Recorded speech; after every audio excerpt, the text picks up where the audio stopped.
Every day from then on, Miss Harris kept bragging about her fiancé. He was highly educated and well off, coming from a reputed family that lived in a luxury residential area in the city. I'll invite you, Miss Thompson, to my wedding as your last chance to see something splendid. I had no intention of attending such an event. I didn't care about seeing her in her wedding dress, and I was sure I'd be seated with the other female employees. No matter how glamorous the venue or how delicious the food might be, I didn't want to go. As I was thinking that, Miss Harris said, "Oh, right. I'll show you a picture of his house," and started operating her smartphone. "Ah, found it. This is it." Saying that, Miss Harris brought her smartphone screen closer to me. There was a house I recognized. "It's amazing, isn't it? The luxurious and wonderful house is his family home. They must be incredibly wealthy." Miss Harris was saying, but my eyes did not leave the screen of her smartphone. "Oh my, are you surprised? If you want, I can show you pictures inside the house as well." When she slid the photo, a sight I was even more familiar with appeared. It's a luxurious house that you, Miss Thompson, probably couldn't even dream of entering. Are you envious? Cutting off what she was saying, I hurriedly spoke. This is actually my family home. My name is Kimberly Thompson, an employee at a small to medium-sized company. I am already 34 years old, but still single. I've been working at the company, where I got a job right after graduating college, for over 12 years now. Being the oldest among the female employees, I'm in a position often referred to as the old maid. And all the other women who joined the company at the same time as me have left after getting married. In other words, I'm the only one who kept working there. It is not that I'm working there to find a husband. I just diligently work every day. I tend to keep to myself and like being alone, and I'm not very good at socializing. So, from the perspective of those around me, I'm undoubtedly a stick in the mud. But I'm serious about my work, and because I've been at the company for a long time, it seems like the other employees treat me carefully with some respect. Well, I can understand their feelings. I don't go to any social events with my coworkers, and I don't exchange contact information with anyone. I don't hang out in my private life, and I only engage in conversation when absolutely necessary. So it's no wonder they find me boring and don't bother inviting me. But because I've been at the company for a long time, and I'm good at my job, they can't complain. I'm quite a senior. I think that's the kind of awkwardness I bring. As for me, I actually find it convenient not being approached by others. I can work in peace, and I can spend my breaks freely. Plus, this job doesn't involve any entertaining or client-facing tasks. So I'm not caught up in any troublesome human relations drama. And I can spend my days off watching as much of my favorite anime as I want. I also like reading, so going to the bookstore and impulse buying books based on their covers is enjoyable. At first glance, some people might feel that my life is lonesome and empty, but I thought this quiet yet peaceful life made me feel happy. However, everything started to change when a young woman joined the company. She was the complete opposite of me, a friendly, cheerful woman with excellent communication skills. Her name is Michelle Harris. Miss Harris was the type to actively approach others, and she seemed particularly popular among the male employees. She was cute and charming, so I figured she easily captured the hearts of the men. When I watched her, I felt like I was watching a character from a movie because she was so different from me. A bright, honest woman at the center of the group. Probably the type of woman I would have a hard time dealing with. While thinking such things, I happened to overhear a group of female employees chatting away cheerfully in the restroom. This all happened when they came into the restroom while I was in there, fixing their makeup and freely starting to gossip and complain. "You know that new girl, Harris? Don't you just find her annoying?" "I know, right? She seems just like she's trying to please men, doesn't she? definitely gives off that vibe. That has to be on purpose, right? She's constantly trying to appear cute. It's so annoying. Her only appeal is that she's young, isn't it? She can't even do her job properly. Isn't it embarrassing to just chase men all the time? Such harsh words. It's only natural that a new employee can't do their job as well.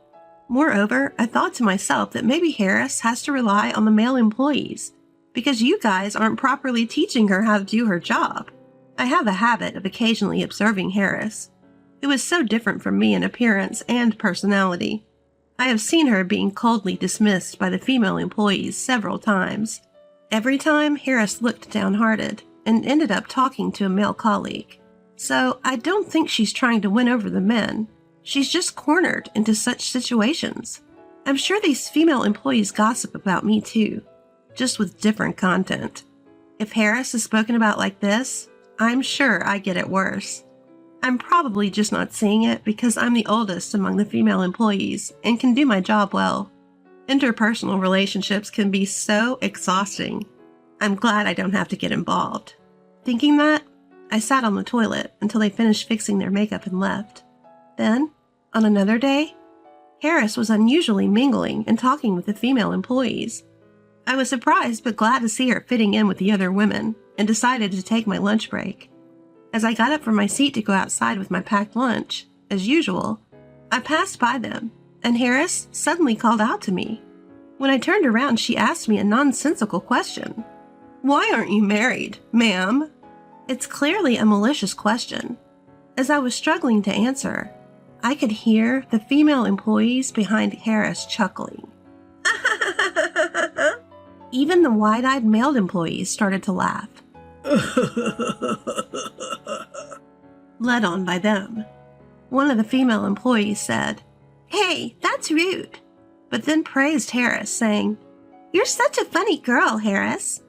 From then on, Harris started to ask me more and more disrespectful questions that left me at a loss for answers, thinking she would be praised for making fun of me. "Miss Thompson, have you ever had a boyfriend? How many years have you not had a boyfriend? How many people have you been with? Are you by any chance not interested in men?" Harris kept asking me these personal questions without considering my feelings at all, and the level of disrespect only increased over time, and the surrounding employees seemed to find it amusing, encouraging Harris as if they wanted her to do more. I suppose she was happy to be recognized as one of them by the other female employees. Trying to meet their expectations, she kept intensifying her remarks to me. As things escalated, she began to flaunt her own status to me. "My boyfriend just gave me a designer bag as a gift the other day. I'm going to a high-end restaurant tonight that's booked out for the next 6 months. Do you just eat macaroni and cheese at home, Thompson?" This kind of petty one-upmanship had been her modus operandi. "Miss Thompson, you don't seem to have any connection with luxury items. How pathetic," she would throw in with her sarcasm. Rather than feeling angry, I was beginning to find it impressive. As this silly back and forth went on, I found myself increasingly burdened with Miss Harris's work. Miss Harris, who was rather overbearing, had an invincible disregard for fear. The other female employees seemed unable to deal with her, and she rapidly turned into a monster. Then one day, after some time had passed, something happened. When Miss Harris came to work, she was very upbeat and started talking to me. "I got engaged." As she said this, she showed me a picture of her fiancé, even though I hadn't asked.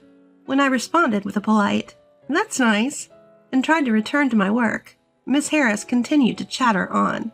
"My fiancé is really rich, kind, handsome, and perfect. Are you jealous?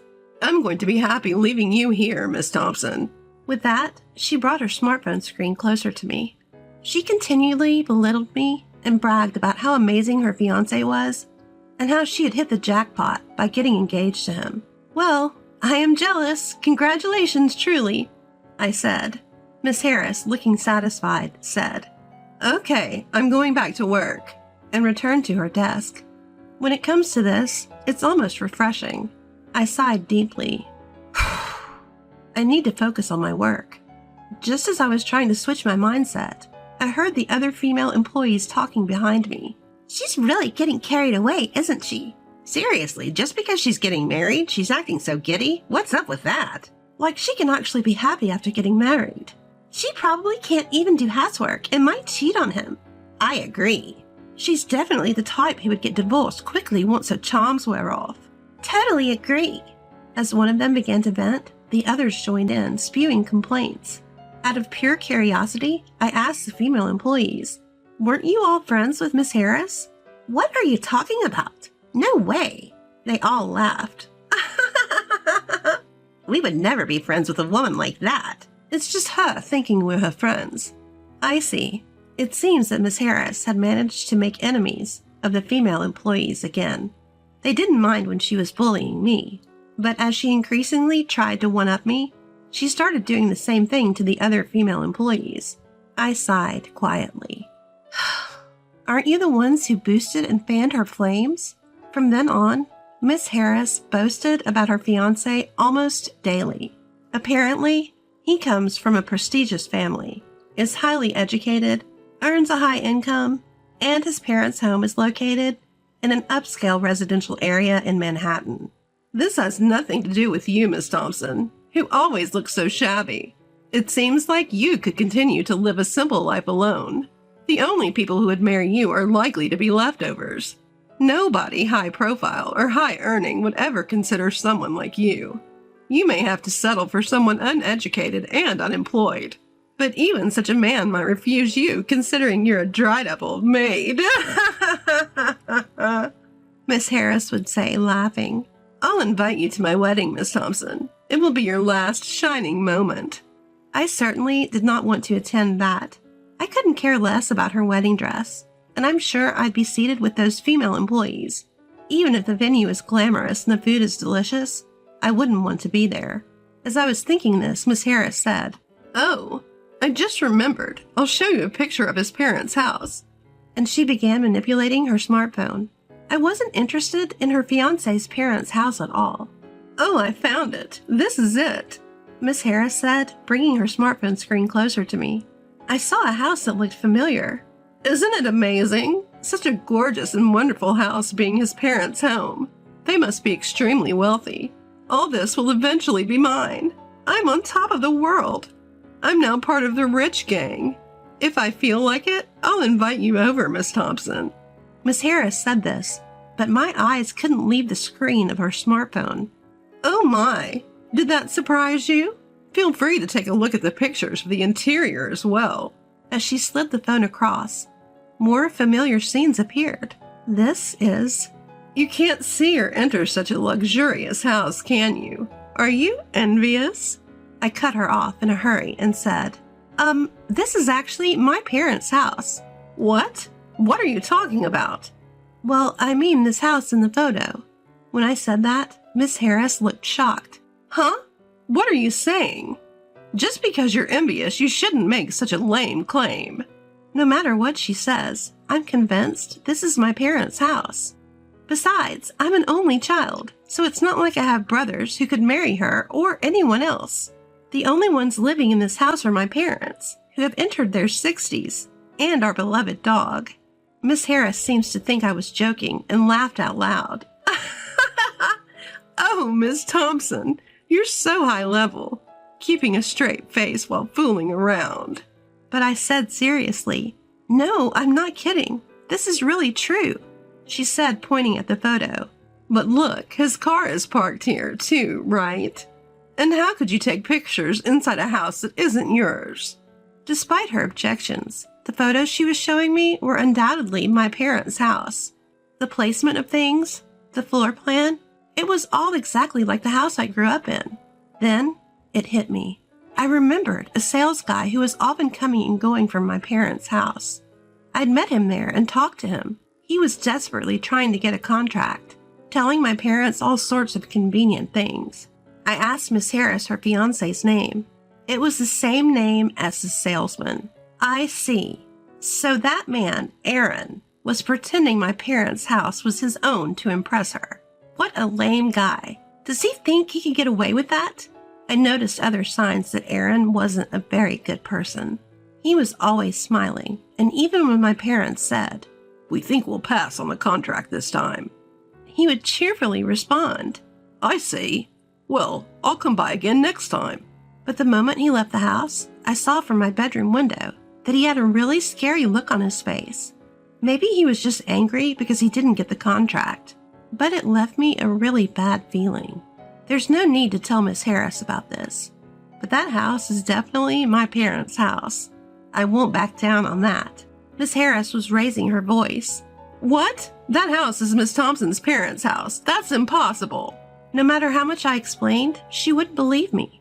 So I decided to take her to my parents' house after work that day. We arrived at my parents' house, and I took her through the gate. I opened the front door and said, "I'm home." Then my parents came out with a smile. "Welcome home. When you said you were coming home all of a sudden, we wondered what was going on. You even brought a friend." "It's not often we see you, but it's nice to see your face after a long time." "We have to serve something since you brought a friend." "We have some sweets we brought when we went on a trip to France with your aunt. We'll serve them with some tea." Looking at Miss Harris, my parents smiled happily. I mentioned the name of her fiancé and asked my parents about him. "Oh, the salesman." "He was here just the other day." Hearing my parents respond like that, Miss Harris seemed to accept the truth. When we arrived in my room, she suddenly began to cry. "What happened?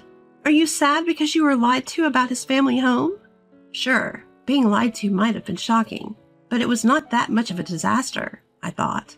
Then Miss Harris said, "I'm sorry," and began to talk about her engagement with Aaron. Apparently, Miss Harris met Aaron at a social gathering. At that time, Aaron told her that he held a position in a major corporation, and when they were alone, he informed her that his family was wealthy, which caused her to fall for his good looks and the status. After that, they went on a few dates and their relationship developed. However, despite Aaron's position in a major corporation, he turned out to be surprisingly stingy. At first, he paid for all of their dates, but gradually, he started making Miss Harris pay, claiming he had no cash on hand. When Miss Harris said something about it, Aaron suddenly proposed, saying, "Actually, I want to save money because I'm going independent. Plus, we need to save for our wedding fund, right?" Caught off guard by the proposal, Miss Harris got carried away and started to shell out cash as he directed. Aaron took advantage of this, borrowing more and more money from Miss Harris, and before she knew it, she had handed him a substantial sum. Still, she fell blindly for his sweet words like, "It's for our happy married life together." If you look at it objectively, you would think that if his family was really wealthy, he wouldn't need to borrow money from his girlfriend. But Miss Harris, who had fallen head over heels in love, seemed to trust him completely. But now it seems, even Miss Harris had come to realize it was a lie. Miss Harris came to apologize to me in tears. "Miss Thompson, I'm really sorry. I apologize for the terrible attitude I've been showing until now. I know I can't be forgiven, but please let me apologize." She explained in tears that she was led by the other female employees to harass me. She didn't really like to gossip or show off, but she was instigated by the other female employees and pressured to join in, or else she would be left out like before. It was hard, but she said she managed to endure because she had Aaron. Again, she apologized and shed big tears. Seeing Mrs. Harris like that made me feel sorry for her. She was really struggling in her own way. We could leave those female employees, but the liar must be dealt with. In a way, my family and I are involved too. We need to teach him a lesson. Let's teach that guy a lesson. I decided to have Miss Harris call Aaron.